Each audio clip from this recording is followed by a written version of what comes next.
Assalamualaikum warahmatullahi wabarakatuh. Perkenalkan, saya Tri Ari Andriani, calon guru penggerak angkatan ke-10 dari Kabupaten Mojokerto. Di sini saya akan menampilkan sebuah video tentang tugas demonstrasi kontekstual modul 2.3 tentang dilema etika. Selamat menyaksikan. Selamat siang, Pak. Selamat siang. Bagaimana kabarnya hari ini, Pak? Oh, baik, sehat, luar biasa. Oh, alhamdulillah ya, Pak ya. Pak, perkenalkan saya Tri Arian Diani, Pak, dari SDN Merapetan 1.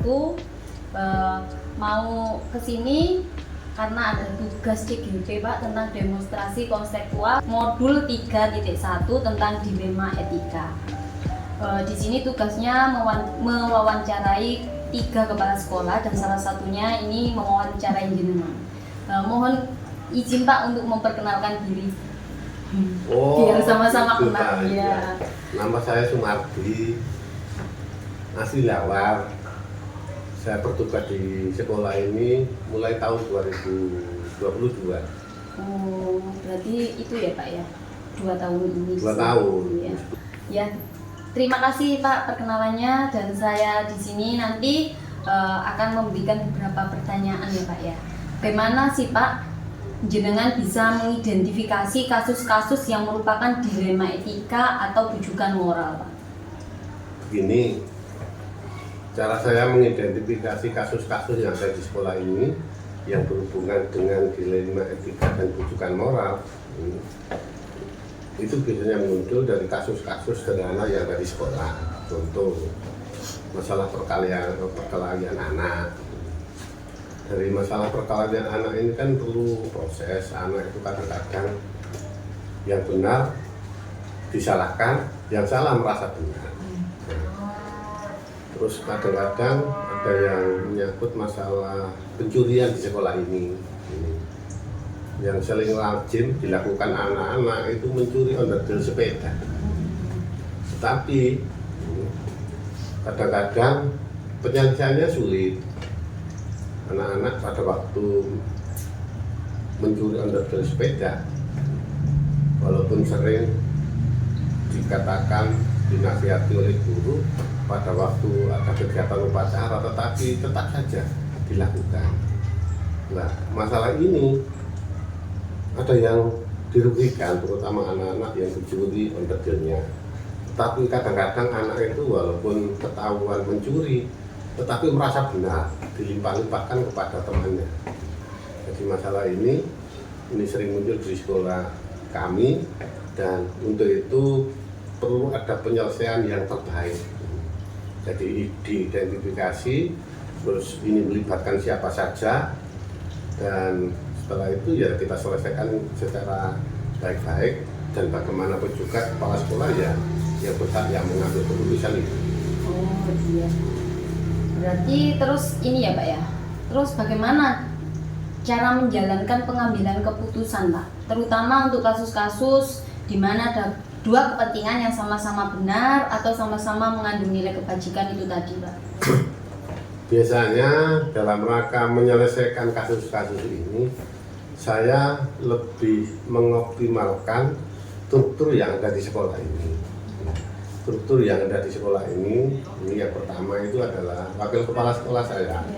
Kebetulan wakil kepala sekolah itu kan ada 3 urusan: humas, sarpras, terus bidang akademis, terus sosial dan arti hubungan masyarakat. Terus ditambah dengan masukan dari guru BK, masukan dari guru, bahkan ini saya sering juga mendapat masukan dari siswa. Berarti langsung siswa penjenengan. Kadang-kadang siswa saya ajak omong. Terus penyelesaian masalahnya ya pertama itu ya saya optimalkan, saya meminta masukan, saran, pendapat dari wakil-wakil saya. Sudah meminta saran pendapat dari wakil, kemudian untuk lebih menguatkan saran pendapat itu, saya menerima terus menggali sekaligus masukan dari guru BK.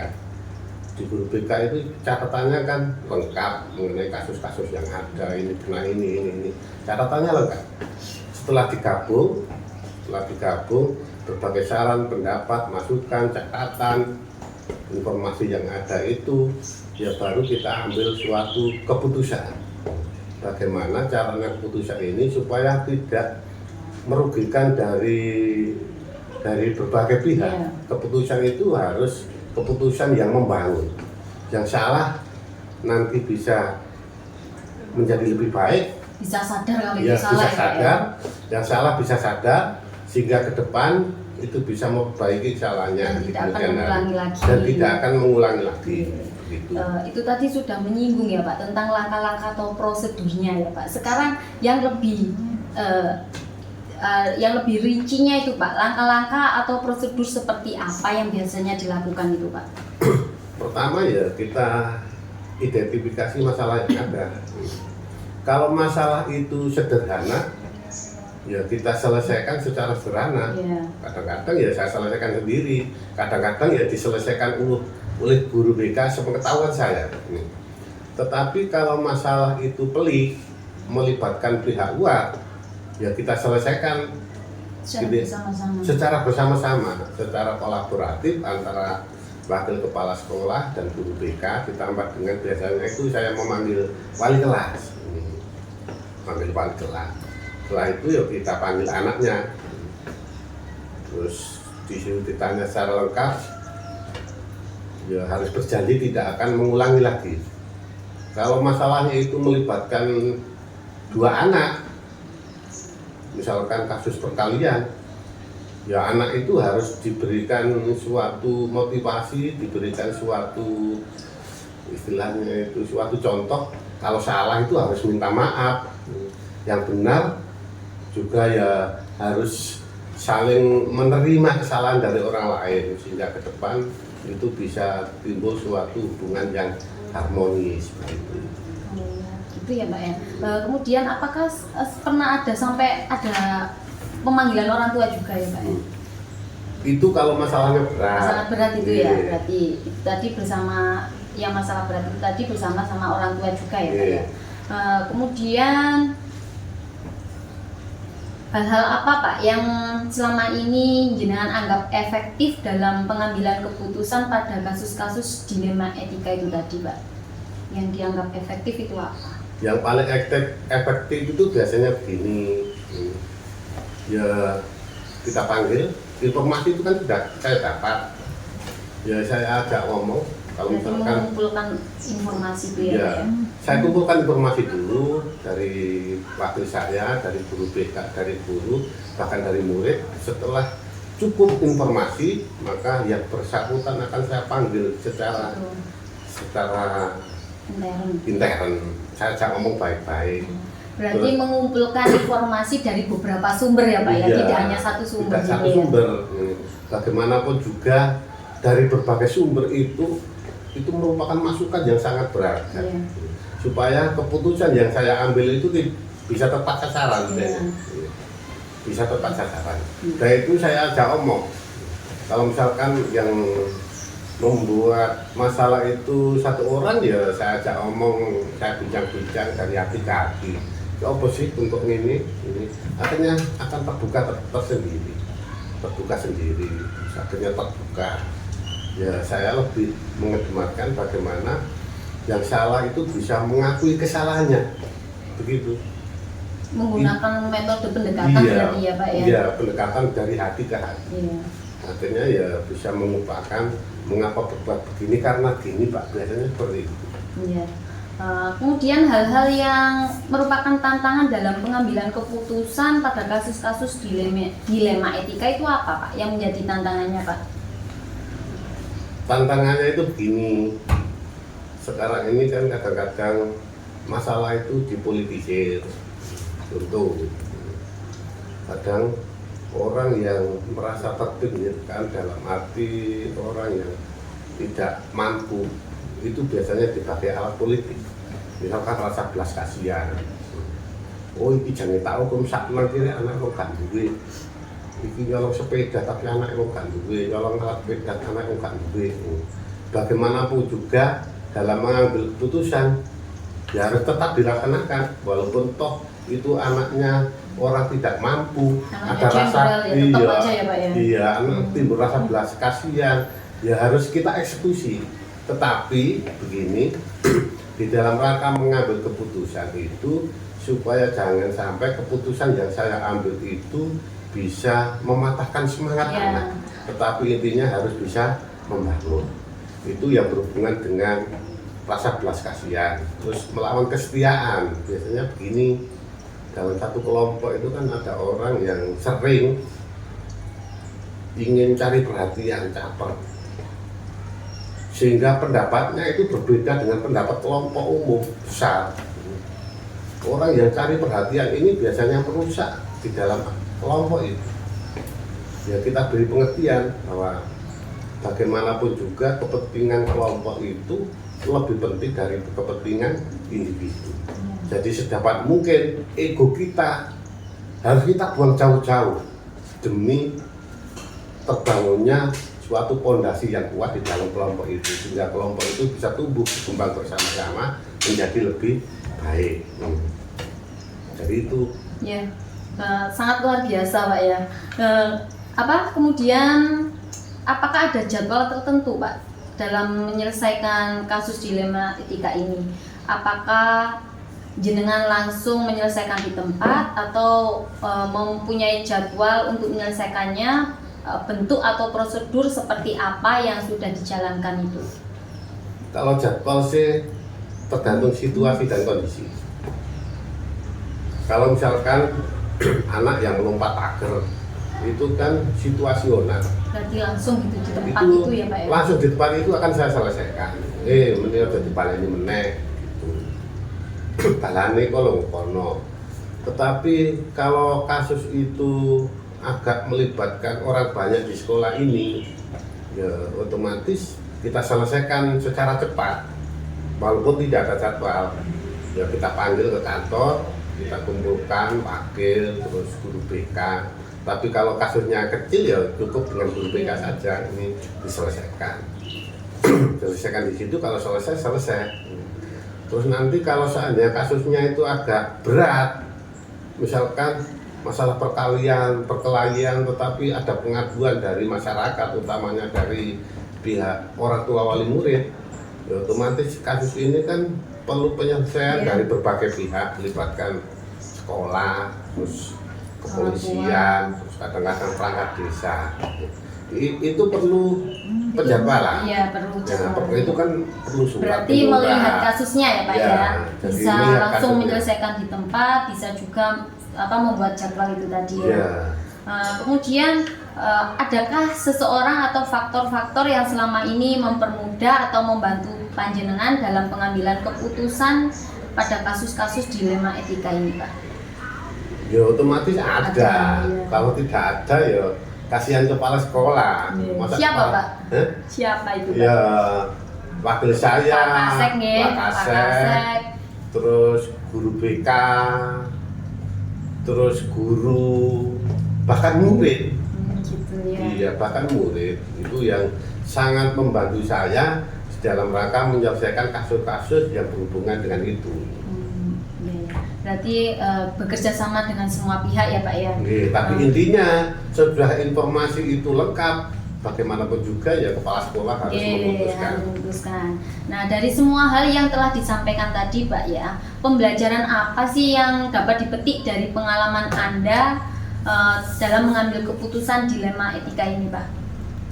Gini, pembelajaran yang kita petik yang pertama itu adalah suatu masalah, kasus bisa diselesaikan dengan mudah kalau kita ada kolaboratif. Kalau di sekolah ya harus dengan wakil, guru BK, dengan guru, dengan murid. Kalau kita butuh orang tua, ya orang tua wali murid. Kalau kita butuh yang agak jauh sedikit pemerintah desa, ya kita libatkan pemerintah desa. Kalau kita butuh polisi, ya kita libatkan polisi. Polsek. Jadi sifat kolaboratif, tindakan yang kolaboratif ini penting bagi kita dalam rangka menyelesaikan masalah agar tepat sasaran, supaya keputusan yang kita ambil itu betul-betul bisa keputusan yang membangun, menguntungkan dari semua pihak. Terus yang kedua, itu kan kolaboratif. Setiap orang yang berada di dalam kasus itu perlu lapang dada untuk menerima kenyataan bahwa kalau salah itu harus salah. Kalau itu yang terjadi dan dilakukan sejak dini di sekolah, maka ini penting nanti kalau sudah menjadi orang dewasa, orang itu akan lebih mudah bisa mengakui kesalahannya. Ya, itu buat jangka panjang anak ya Pak. Jadi sejak dini harus begitu, ditanamkan kepada anak bahwa kalau saya ya akui salah, kalau benar ya akui benar. Ini penting ke depan, supaya ke depan ini ya bagaimanapun juga ketenangan, kedamaian itu sumbernya dari pribadi. Bermasyarakat juga ya Pak ya. Sudah itu aja Pak. Nah itu tadi merupakan pertanyaan-pertanyaan yang terakhir Pak. Ternyata terima kasih banyak Bapak Sumardi atas waktunya sehingga panjenengan bisa saya wawancarai tentang pengambilan keputusan berbasis nilai-nilai kebajikan sebagai pemimpin, yang mana jenengan sangat menginspirasi saya Pak. Oh iya, sama-sama. Ya, terima kasih Pak ya sekali lagi. Iya. Maaf. Assalamualaikum Bu Fitri. Waalaikumsalam warahmatullahi. Gimana kabarnya Bu? Alhamdulillah baik Bu Yani. Alhamdulillah. Bu Fitri, saya ke SDN Berangkal sini ingin mewawancarai Bu Fitri karena saya mendapatkan tugas dari calon guru penggerak ini ya Bu ya, tugas demonstrasi kontekstual modul 3.1 tentang dilema etika. Jadi saya nanti memberikan beberapa pertanyaan Bu tentang seputar dilema etika yang yang pernah terjadi di sini. Itu ya Bu ya. Silakan Bu Yani. Oke, langsung saja. Jenengan ini kan sudah lama Bu menjadi kepala sekolah ya. Terus selama ini bagaimana sih jenengan mengidentifikasi kasus-kasus yang merupakan dilema etika atau bujukan moral? Kalau untuk masalah tentang dilema etika dan bujukan moral itu kita lihat dari sisi hukumnya ya Bu Yani. Manakala itu benar melawan benar berarti itu masuknya di dilema etika. Tapi manakala itu di benar melawan salah itu merupakan bujukan moral. Itu cara saya dalam mengidentifikasi permasalahan yang ada di SDN Berangkal selama ini. Gitu ya Bu ya. Terus selama ini ya Bu ya, bagaimana jenengan menjalankan pengambilan keputusan di sekolah ini, terutama untuk kasus-kasus di mana ada dua kepentingan yang sama-sama benar atau sama-sama mengandung nilai kebajikan? Langkah yang saya ambil dalam mengambil keputusan manakala itu ada di dilema etika, kedua-duanya sama-sama benar, seperti halnya yang beberapa waktu saya alami juga, ini real masalah pengadaan LKS ya Bu Yani. Di satu sisi itu pihak dinas pendidikan menghimbau supaya tidak menggunakan LKS ya. Itu tujuannya supaya tidak ada kegiatan jual beli, itu sudah betul memang. Tapi di sisi lain itu permintaan wali murid karena merasa bahwa putra-putri mereka kekurangan bahan belajar manakala tidak ada LKS. Akhirnya untuk menghadapi permasalahan yang menurut saya keduanya sama-sama benar baik dari pihak dinas maupun permintaan wali murid, akhirnya saya di sini tidak bisa mengambil keputusan sendiri Bu Yani. Ada beberapa pihak yang saya libatkan di sini, utamanya komite sekolah sebagai jembatan antara pihak sekolah dengan wali murid. Di situ saya menyodorkan tentang aturan dinas dan permintaan wali murid. Akhirnya diputuskanlah oleh komite tersebut bahwa memang tetap diadakan LKS, cuma pihak sekolah tidak ikut terlibat, jadi langsung yang menangani Wali pihak wali murid melalui paguyuban. Terserah itu mau mengambil LKS dari penerbit manapun, saya selaku kepala sekolah maupun bapak ibu guru di SDN Berangkal ini tidak tahu menau. Yang jelas saya cuma memberikan rambu-rambu tentang materi atau bahan ajar untuk anak-anak meliputi apa saja, karena di sini ada beberapa perubahan CP Bu ya yang terbaru, itu yang saya share supaya nanti dalam memilih penerbit paguyuban tahu. Tidak salah gitu Tidak ya Bu? salah nih, itu yang saya ambil, jadi keputusan tidak saya ambil sendiri. Terus langkah-langkah atau prosedurnya itu seperti apa yang biasa Bu Fitri lakukan itu Bu?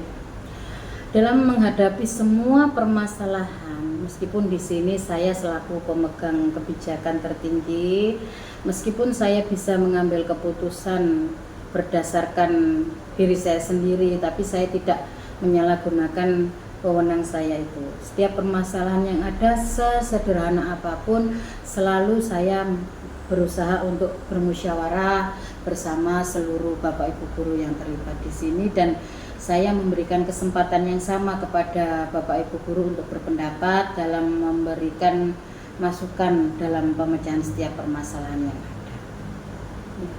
Kemudian hal-hal apa Bu yang selama ini jenengan anggap itu efektif dalam mengambil keputusan pada kasus-kasus ya seperti itu tadi, kasus-kasus dilema etika? Seperti apa yang saya sampaikan, bahwa kembali lagi saya tidak bisa mengambil keputusan itu sendiri, jadi saya selalu berusaha untuk memusyawarahkan, berkolaborasi dengan semua pihak yang gitu ya? ada, sehingga setiap keputusan yang saya ambil itu berdasarkan keputusan bersama, bukan keputusan saya sendiri. Oke, terima kasih Bu Fitri. Kemudian hal-hal apa sih Bu yang merupakan tantangan? Itu tadi kan yang efektif ya, dianggap efektif. Sekarang tantangannya itu apa Bu dalam mengambil keputusan pada kasus-kasus dilema etika tersebut? Untuk tantangan dalam menghadapi permasalahan yang ada di lembaga ini kembali kepada ego saya selaku kepala sekolah. Saya harus berusaha untuk menekan ego saya selaku pemegang kebijakan tertinggi, supaya apa? Setiap keputusan yang saya ambil bukan karena kemauan saya sendiri.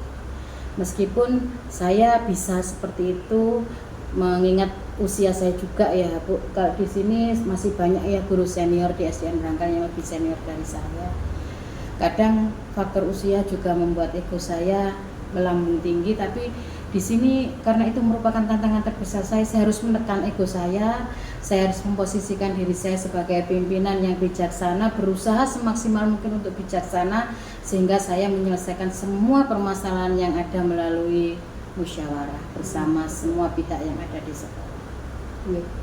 Kemudian apakah yang jenengan miliki sebuah apa itu tadi mengambil keputusan itu tadi ya Bu ya? Apakah ada jadwalnya atau apa menyelesaikan di tempat gitu Bu?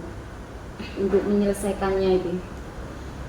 Untuk penyelesaian permasalahan itu, kalau permasalahan masalah pembelajaran yang dihadapi oleh Bapak Ibu guru, di sini saya menjadikan kombal untuk memecahkan semua permasalahan yang ada, dan itu terjadwal Bu ya, ini 1 minggu sekali setiap hari Sabtu.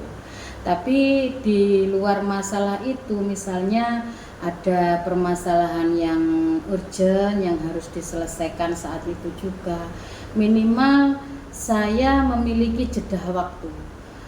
Permasalahan itu misalnya pagi, tidak langsung saya selesaikan pagi itu juga. Karena apa? Setiap permasalahan itu saya selalu melalui langkah-langkah, misalnya mulai dari identifikasi permasalahannya apa, siapa saja yang terlibat, cross check antara pihak yang terlibat. Jadi meskipun permasalahan itu kecil, saya tetap membutuhkan waktu dalam menyelesaikan, saya butuh waktu dalam penyelesaiannya. Jadi tidak langsung saat itu juga saya putuskan, tidak. Tetap melalui langkah-langkah penyelesaian permasalahan. Kemudian adakah Bu seseorang atau faktor yang selama ini mempermudah atau membantu jenengan dalam mengambil keputusan dalam menghadapi kasus-kasus dilema etika ini Bu? Ya, yang namanya lembaga nggih, yang namanya lembaga itu bukan kepentingan saya pribadi. tapi semua warga di SDN Berangkal ini terlibat. Jadi kalau panjenengan tanya tentang siapa-siapa yang membantu saya, ya semua pihak yang ada di sekolah ini membantu saya dalam menyelesaikan setiap permasalahan. Jadi manakala ada permasalahan tentang sesuatu di SDN Berangkal, semua guru tahu dan mereka bisa memberi saya saran masukan untuk dalam menyelesaikan permasalahan itu. Jadi memiliki peran yang sama dalam tiap penyelesaian permasalahan. Ya, berarti jadi melibatkan semua warga yang ada di sekolah Iya, gitu ya Bu iya, ya. betul. Kemudian ini Bu, pertanyaan yang terakhir. Dari semua hal yang telah disampaikan tadi, pembelajaran apa yang dapat jenengan petik dari pengalaman Anda selama mengambil keputusan dilema etika itu? Di sini untuk permasalahan dilema etika, manakala itu permasalahan benar melawan benar ya Bu Yani, itu kadang kita yang dinamakan dilema itu kan kadang kita berada dalam kebingungan. Tapi dari dua hal tersebut kita mencoba untuk mencari efek paling kecil. Seperti itu. Kita ambil keputusan dari efek paling kecil, seperti contohnya pengadaan LKS tadi. Kita tetap mengadakan untuk memenuhi permintaan wali murid, tapi kita juga mematuhi aturan dari dinas, sekolah tidak terlibat. Jadi tetap kita memenuhi permintaan wali murid dengan mengembalikan itu kepada wali murid untuk mengadakan sendiri. Itu dampak terkecilnya. Jadi itu kembali lagi, keputusan itu tidak saya ambil sendiri, tetap berkolaborasi dengan pihak yang ada, sehingga nanti apabila ada pertanyaan di kemudian hari, bukan saya sendiri yang mengambil keputusan, melainkan ini hasil keputusan bersama. Iya.